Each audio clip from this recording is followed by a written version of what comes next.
Hello friends, मैं सुमित आपका बहुत बहुत स्वागत करता हूँ केटेक ट्यूटोरियल्स में। दोस्तों, हमारा चल रहा था ग्राफिक डिज़ाइनिंग, जिसमें हम देख रहे थे कि हम कैसे शेपिंग से और शेप टूल्स वगैरह से ग्राफिक डिज़ाइनिंग कर सकते हैं। लास्ट क्लासेस में दोस्तों मैंने आपको कुछ फ़ोटोज़ के इफ़ेक्ट्स बताए थे, तो आज भी मैं एक नया इफ़ेक्ट लेकर आया हूँ आपके लिए फ़ोटोज़ के रिगार्डिंग, पॉइंटिलाइज़र। पॉइंटिलाइज़र का यूज़ दोस्तों मेनली यूज़ होता है कि आप अपना टी-शर्ट्स वगैरह पे प्रिंटिंग कर सकते हैं, या फिर कोई बॉर्डर्स वगैरह प्रिंटिंग कर सकते हैं। कोई भी गिफ्ट पैकिंग पेपर्स वगैरह के बॉर्डर्स आप बना सकते हैं अलग-अलग शेप से, कस्टम शेप्स लेके आप पॉइंटिलाइज़र की हेल्प से अपने डिज़ाइंस तैयार कर सकते हैं। तो ये देखते हैं कोरल ड्रॉ 2019 में हम अपना पॉइंटिलाइज़र कैसे यूज़ कर सकते हैं।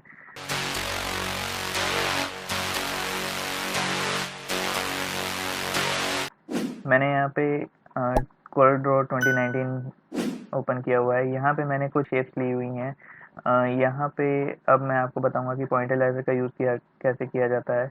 अब पॉइंटिलाइज़र इफ़ेक्ट आपका जो है वो कोरल ड्रॉ 2018 से स्टार्ट हुआ है। उससे पहले के जो पुराने वर्जन थे उसमें पॉइंटिलाइज़र का यूज़ वैसे नहीं होता था।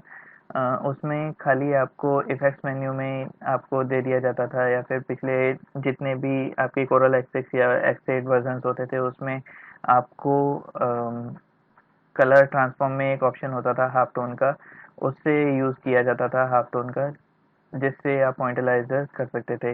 लेकिन कोरल ड्रॉ 2018 से या 17 से आई थिंक ये ऑप्शन कोरल ड्रॉ वालों ने हमें प्रोवाइड किया है। तो यहाँ पे आपका इफ़ेक्ट्स मेन्यू में सबसे लास्ट ऑप्शन होता है पॉइंटिलाइज़र का।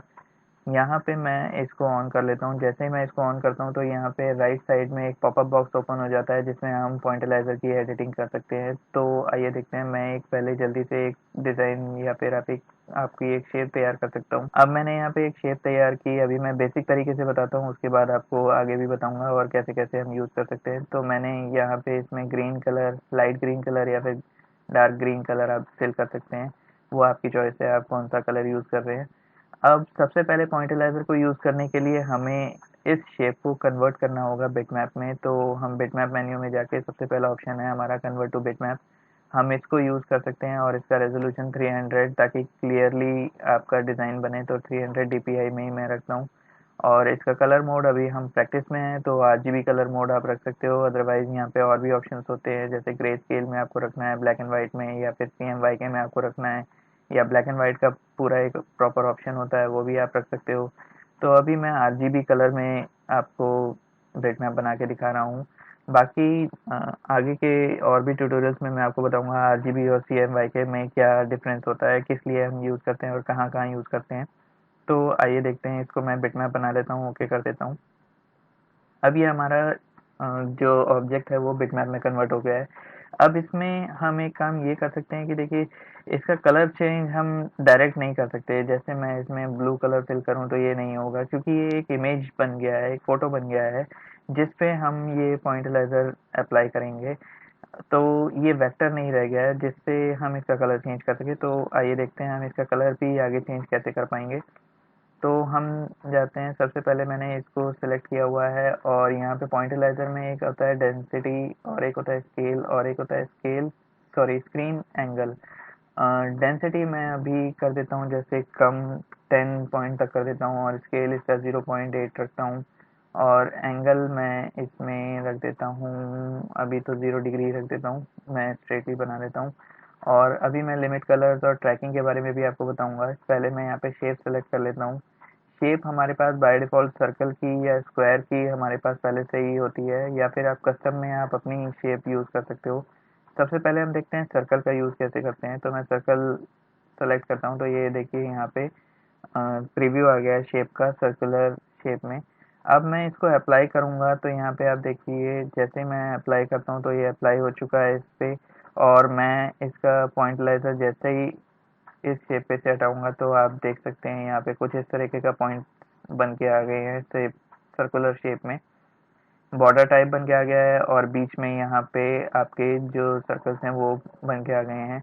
डेंसिटी का मतलब होता है दोस्तों यहाँ पे कि मैं कितना ज़्यादा इसको गहरा बनाना चाहता हूँ या कम गहरा बनाना चाहता हूँ। आइए देखते हैं कैसे। मैं इसको यहाँ पे सेलेक्ट करता हूँ, दोबारा मेरी ये इमेज है, और मैं डेंसिटी को अगर अब मैं कर दूंगा 15 या फिर 18 कर देता हूँ, और यहाँ पे मैं इसी सेटिंग के साथ दोबारा अप्लाई करता हूँ पॉइंटलाइजर का इफेक्ट, तो आप देखिएगा कि अब यहाँ पे देखिए बॉर्डर ज़्यादा नहीं आया, दूसरा लाइन जो बॉर्डर की यहाँ पे आ गई थी वो अब यहाँ पे नहीं आई है, सिंगल बॉर्डर की लाइन आ गई है। तो जितना ज़्यादा आप डेंसिटी करेंगे उतना ज़्यादा आपकी एक लाइन कम हो जाएगी और ये गहरा हो जाएगा। और भी मैं इफेक्ट कर सकता हूँ, जैसे मैं अगर अब इसमें स्केल बढ़ाऊंगा डेंसिटी के साथ, जैसे मैंने 1.2 कर दिया और इसको मैं अप्लाई करता हूँ, तो देखिए मैं क्या इफेक्ट आता है। तो यहाँ पे मैंने जैसे अप्लाई किया तो देखिए यहाँ पे सर्कल्स की गहराई ज़्यादा बढ़ गई है, एजेस ज़्यादा बढ़ गई है स्केलिंग में, और सर्कल का साइज़ भी बड़ा हो गया है, और आप देख सकते हैं बॉर्डर्स का साइज़ भी बड़ा हो गया है। लास्ट हमने जो बनाया था उसमें सर्कल का साइज़ छोटा था और एक बॉर्डर आ रहा था, लेकिन यहाँ पे बॉर्डर का साइज़ भी थोड़ा सा बढ़ गया है और स्केलिंग सर्कल्स की भी बढ़ गई है। तो इस तरह से हम डेंसिटी और स्केल का यूज़ कर सकते हैं। अब अगर मुझे किसी एंगल में इन सर्कल्स को रोटेट करना हो तो वो कैसे कर सकते हैं, तो हम स्क्रीन एंगल का यूज़ करेंगे। तो मैं इसी को यूज़ करता हूँ और यहाँ पे मैं एंगल दे देता हूँ, जैसे मैंने 15 डिग्री यूज़ किया। अपनी मर्ज़ी से आप कोई सा भी वैल्यूज़ ले सकते हैं, जैसे मैंने अप्लाई किया।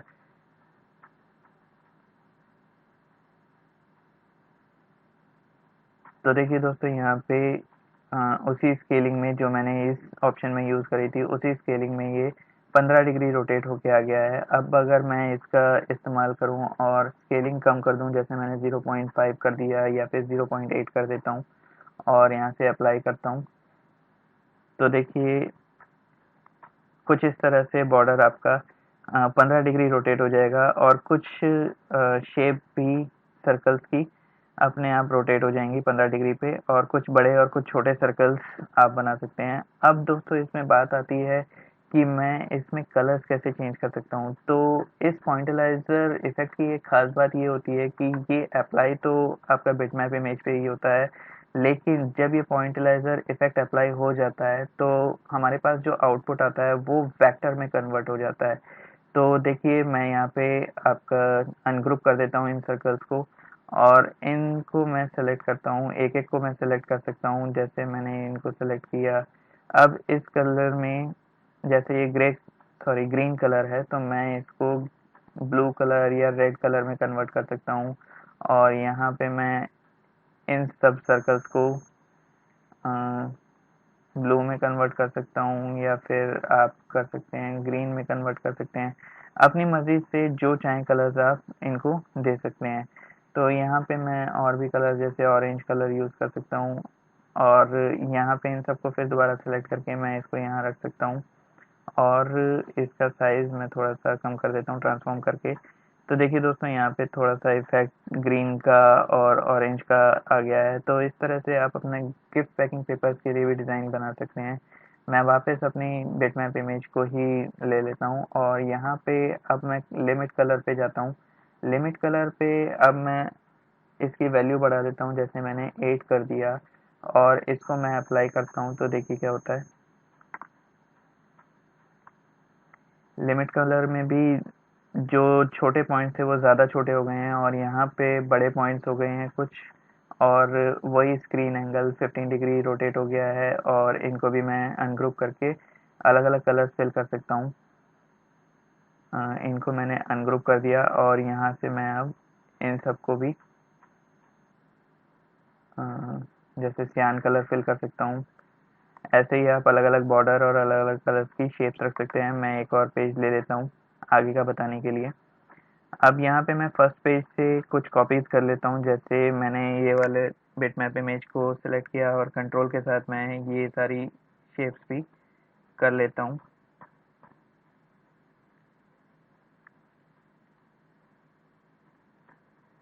और कंट्रोल सी से कॉपी करके मैं पेज 2 पे भी इन्हें ले जाता हूँ। अब देखिए दोस्तों इन शेप्स का क्या यूज़ है। इन शेप्स का यूज़ ये होता है कि मैंने आपको यहाँ पे बताया कि हम शेप्स यूज़ कर सकते हैं सर्कल या फिर स्क्वायर या फिर कस्टम। अब अगर इस बिटमैप इमेज पे अगर मैं स्क्वायर का यूज़ करूँगा तो देखिए क्या होता है, स्क्वायर में अप्लाई हो जाएगा हमारा पॉइंटलाइजर कुछ इस तरह से स्क्वायरिकल शेप में, और ये देखिए दोस्तों कितना अच्छा पैटर्न बन के आया है। मैं अनग्रुप करता हूँ और यहाँ से इनका कलर मैं चेंज कर सकता हूँ, जैसे मैंने रेड कर दिया या येलो कर दिया, या फिर आप ब्लू कर सकते हैं, या और भी आप कलर पैलेट को ऑन करके अपना कलर फिल कर सकते हैं। जैसे मैंने कुछ ये कलर कर दिया।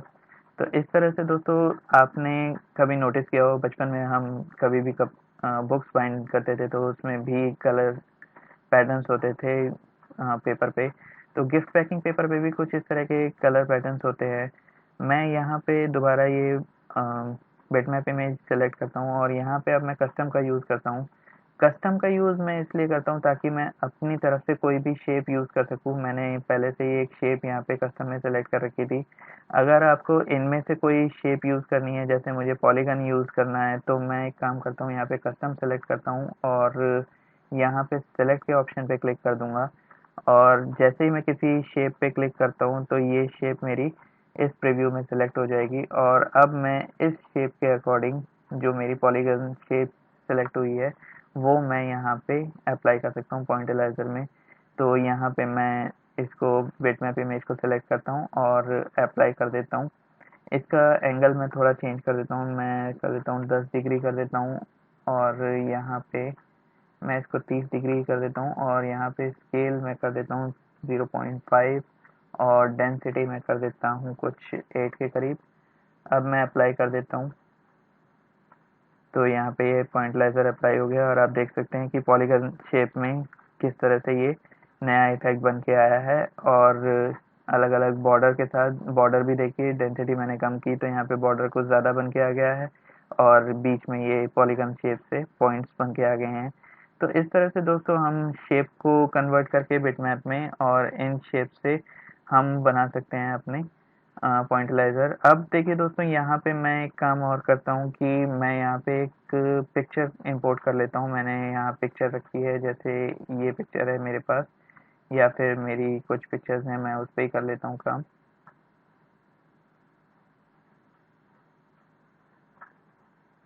जैसे मैंने ये पिक्चर ली और यहाँ पे मैं इंपोर्ट करके ले आया।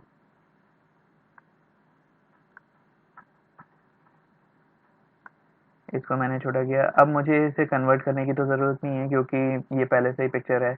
अब अगर मैं इस पे पॉइंटलाइजर थोड़ा इफेक्ट यूज़ करना चाहूँ तो मैं डायरेक्ट कर सकता हूँ, जैसे मैंने यहाँ पे कर दिया।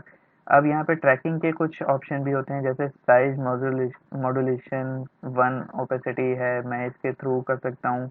मैं अप्लाई करके दिखाता हूँ आपको। और यहाँ पे ये पॉइंट से मेरी एक पिक्चर तैयार हो गई है। जो डार्क कलर होगा वो आपको लाइट कलर पे ही दिखेगा और लाइट कलर जो होगा वो डार्क कलर पे ही दिखेगा। तो इसलिए मैंने यहाँ पे किया, तो जो डार्क कलर है वो लाइट कलर पे दिखेगा और लाइट कलर जो है वो डार्क कलर पे दिखेगा, कुछ इस तरह से। और यहाँ पे मैं तीसरा ऑप्शन भी यूज़ करता हूँ, साइज मॉड्यूलेशन 2 ल्यूमिनोसिटी, और यहाँ पे मैं अप्लाई कर देता हूँ कुछ इस तरह से। तो ल्यूमिनोसिटी से ये कुछ ज़्यादा ही आपका हाईलाइट कम हो गया है। तो इस तरह से दोस्तों आप अलग-अलग तरीके से पॉइंटलाइज़र का यूज़ कर सकते हैं। आप शेप्स का यूज़ कर सकते हैं और शेप्स में एंगल्स का भी यूज़ कर सकते हैं। मैं ये डार्क फोटोग्राफ ले लेता हूँ और यहाँ पे मैं इसको अप्लाई कर देता हूँ कुछ इस तरह से। तो अभी आप देखिए लुमिनोसिटी में ये लाइट कलर, बहुत ज़्यादा लाइट कलर हो गया है। मैं इसको हटा देता हूँ अभी और दूसरे आपको यूज़ करके दिखाता हूँ। कुछ इस तरह से ये अप्लाई हो जाएगा। तो अभी आप देख सकते हैं कि यहाँ पे ये पॉइंट्स अलग-अलग भी आ रहे हैं क्योंकि अलग-अलग तरीके से यहाँ पे ग्रेडियंट कलर भी फिल हुआ हुआ है बैकग्राउंड में और अलग-अलग शेप्स आई हुई हैं अलग-अलग कलर्स के साथ। इस वजह से ये एंगल्स को रोटेट करके आपको ये इस तरह की पॉइंटलाइज़र का इफ़ेक्ट दिया गया है। तो इस तरह से दोस्तों आप अपना पॉइंटलाइज़र यूज़ कर सकते हैं और ये यूज़ आप कर सकते हैं टी-शर्ट प्रिंटिंग्स पे या फिर कोई हल्का प्रिंट आपको करना हो किसी भी गिफ्ट पैकिंग पेपर्स पे, तो आप कर सकते हैं। अब दोस्तों आप इसमें टेक्स्ट पे भी पॉइंटलाइज़र इफ़ेक्ट डाल सकते हैं। तो मैं यहाँ पे एक टेक्स्ट लिखता हूँ, जैसे मैंने यहाँ पे लिखा कि टेक ट्यूटोरियल्स तो मैंने ये इफेक्ट बनाने के लिए ये टेक्स्ट लिखा और मैं इसका फॉन्ट रख देता हूँ कुछ इम्पैक्ट, और यहाँ पे मैं इसको, या फिर इम्पैक्ट की जगह मैं ले लेता हूँ एरियल राउंडेड एम्प्टी बोल्ड, और इसको मैं आउटलाइन के साथ ले लेता हूँ। अब यहाँ पे मैं इसको भी कॉपी कर लेता हूँ और बिटमैप में कन्वर्ट कर देता हूँ इसको भी, और यहाँ पे मैं इसका कलर ले लेता हूँ कुछ ऑरेंज या फिर रेड, आप ले सकते हो, मैं ऑरेंज ले रहा हूँ, और इसकी आउटलाइन भी मैं ऑरेंज ले लेता हूँ ये। और यहाँ पे मैं जो मैंने ट्रेस बिटमैप इसको बना दिया है बिटमैप में, अब मैं इसको कन्वर्ट कर देता हूँ पॉइंटलाइजर में। तो कुछ इस तरह से पॉइंट्स मेरे आ जाएंगे, और इनको भी मैं ऑरेंज में कलर में कर देता हूँ, या फिर कुछ येलो कलर में कर देता हूँ। और येलो कलर में करने के बाद मैं इसके साथ इसको रख सकता हूँ कुछ इस तरह से। तो इसको अलग करके इसको राइट क्लिक करके पावर क्लिप कर देता हूँ टेक्स्ट में कुछ इस तरह से। तो देखिए कुछ ये इस तरीके का इफेक्ट आप बना सकते हैं अपने, और यहाँ से मैं इसको एडिट कर सकता हूँ, कुछ यहाँ पे रख सकता हूँ मैं इनको हल्का सा टेक्स्ट इस तरह से। तो आप इस तरह से पॉइंट्स में भी टेक्स्ट को रख सकते हैं। तो अगर आपको मेरा ये ट्यूटोरियल पसंद आया हो तो प्लीज़ इसे लाइक कीजिएगा, शेयर कीजिएगा, और मेरे चैनल केडेक ट्यूटोरियल्स को प्लीज़ सब्सक्राइब कीजिए, और बेल आइकन को दबाना मत भूलिएगा ताकि मेरे नए वीडियोस की नोटिफिकेशन जल्द से जल्द आपको अपने डिवाइस पे सबसे पहले मिल जाएं। आज के लिए इतना ही, थैंक यू।